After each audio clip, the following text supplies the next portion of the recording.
You spoke up.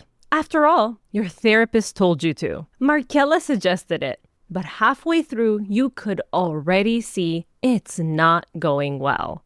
Your partner started to shut down, get defensive, or began talking over you. And instead of feeling closer, you ended up on opposite sides of the emotional battlefield. You practiced what to say. You were calm. You had a point. So why are you still here? Why do you feel misunderstood again? Today, we're talking about that exact dynamic, about how we can shift from reactive to relational communication.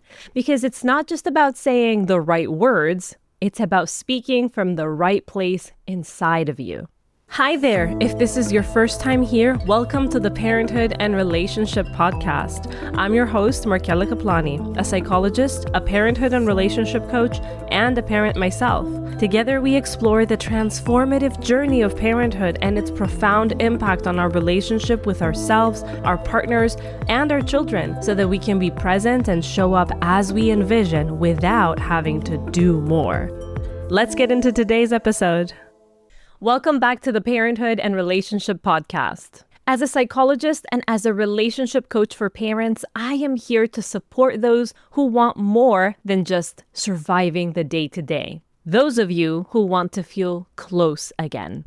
If you missed episodes 64 and 65, I want to note that this episode, number 66, is the third in this July series on communication. So you may want to pause and go listen to those first. They lay the groundwork for what we're diving into today. Meanwhile, if you have been listening and nodding along to these episodes and you want something tangible to keep on growing, don't forget to grab my free guide, Intimacy in 5 Minutes, designed for parents who know what it's like to be trying to connect between the juggling of parenting, housework, and career, to name only a few of the things that take our energy and our attention away from one another.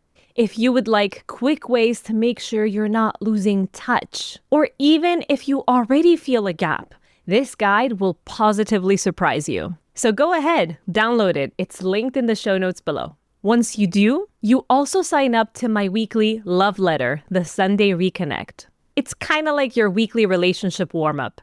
One insight, one exclusive tool, and one 3-minute reset.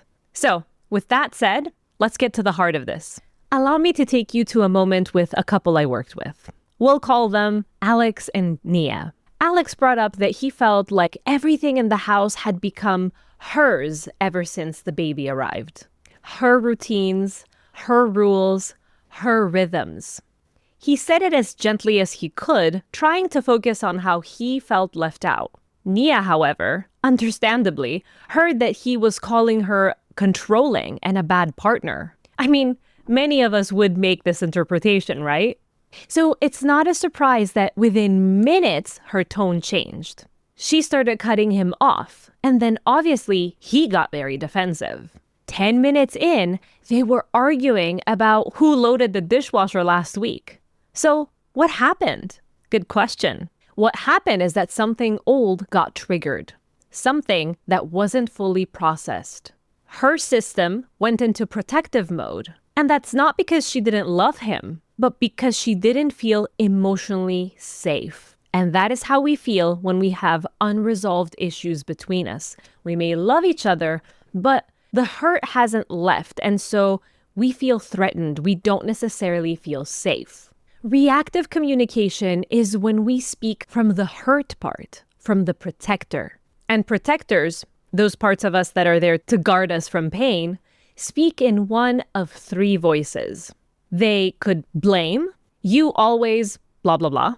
They withdraw, using silence, sarcasm, or dismissiveness. Or they over-rationalize, going into logic to avoid uncomfortable feelings. If you see yourself in any of this, I want to stress that the problem isn't that you get triggered. That's human. The problem is when the protector speaks on behalf of the whole self, of the central self. So that's reactionary communication, when we get triggered and speak or withdraw from a place of reactivity to a perceived threat. Relational communication, on the other hand, happens when we speak from a regulated place. And that doesn't entail being perfectly calm, but being self-aware and confident enough to be able to withstand some feedback or even some criticism. In other words, this is when we communicate with the goal of connection, not control. Because a lot of times, that's what we do. When we get hurt, we try to control the narrative or the way we are perceived or how the person should act and think. We try to remain in control to salvage our ego. Let's go back to Alex and Nia.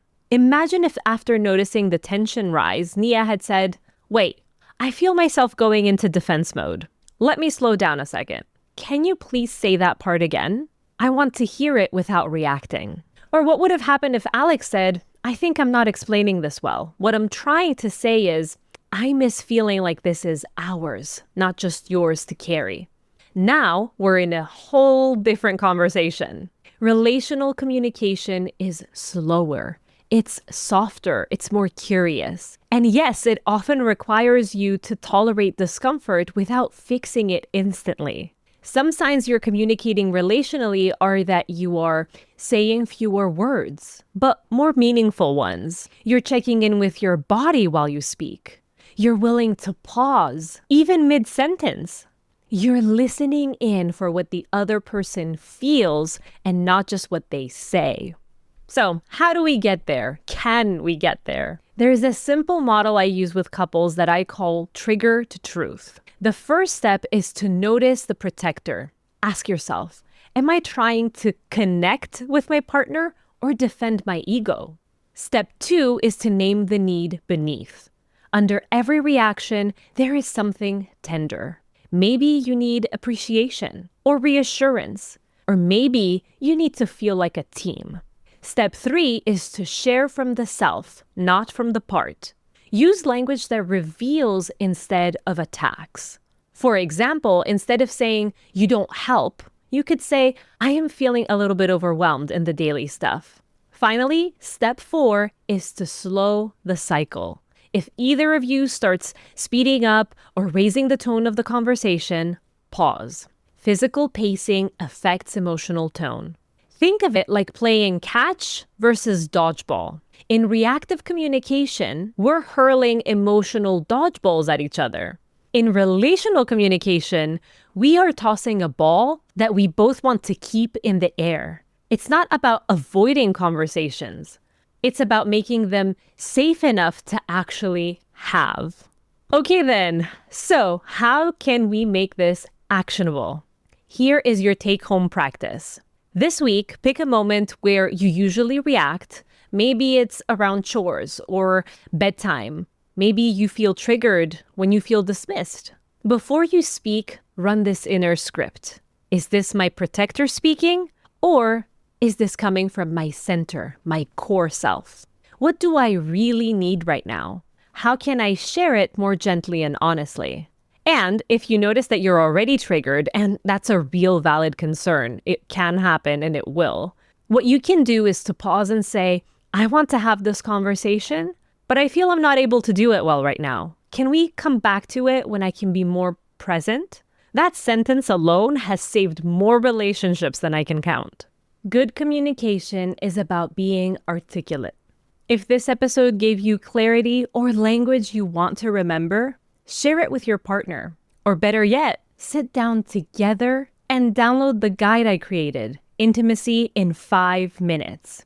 It has prompts and rituals you can start trying tonight, taking into account how busy you are and how hard it may feel like to even start tackling the gap in your communication. And it's free. And don't forget your weekly dose of communication through my love letter, the Sunday Reconnect. It's a great way to turn what you just heard into something more personalized, more actionable, more connected. Because I'm always a reply away. Next week, we have a guest expert coming on, so stay tuned for that. It's going to be good. Until then, speak not just to be right, but to be received. Take care, and I'll see you next Sunday. Bye-bye.